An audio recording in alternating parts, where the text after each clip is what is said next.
Tila di malimot, alaala ng kahapon na naiwan pa. Malamang sa akin ay sariwa pa. Di ko lang malimot na nang iwan ka. Pero bakit ba ganun? Naiwan ang mag-isa kahit napatunayang minahal ka talaga. Wala akong ginawa kundi maging tapat sa'yo. Binigay ko ang lahat para makasunod ako pero wala. Ganun nga ba talaga? Binigay ko ang lahat kaya naubos na.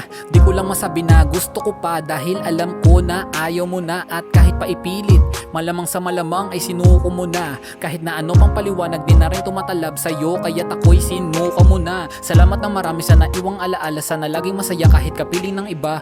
Ayos lang naman kahit hindi ako pinili. Ang mahalaga kasi ay meron ako na natutunan. Manatiling matatag kapag iniwan ka. Manatiling masaya kahit pinagpalit ka. Alaala ka na lang, di na pwede balikan. Matagal ko nang alam na gusto mo sa kanya. Ito'y balik tanaw sa lahat ng mga nangyari sa atin.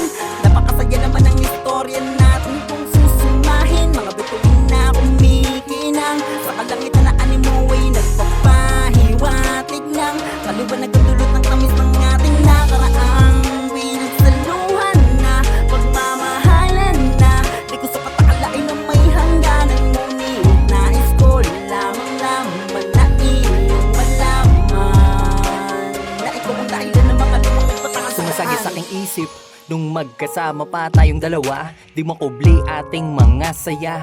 Panatag lamang sa isa't isa, akala ko ay di na to maghihiwalay kahit ano pa man ang pagsubok. Pilit na sinasalba kung ano ang mahalaga upang ang para sa atin di matupok. Para may mapatunayan, para lamang to sa'yo. Ikaw ang dahilan bakit ako nagkaganto. Alam mo bang ikaw lamang ang tanging nais ko. Makasama sa pagkuba ko, makasama sa pagkuba. Pero di na mangyayari kahit na ikaw ay di ko na rin pag-aari. Paano na matutupad ang plano na ito? Iba na rin naman siyang may-ari. Dahil ilang nabanggit, misto lang mga alaala. Gandahan man ng katha, hindi na rin makakasama. Sapagkat alam ko na hindi na maibabalik ang mga panahon na magkasama tayo. Huwag mo sanang isiping hindi pinahalagahan at sa sarili ko merong nagbago. Ito'y balik tanaw sa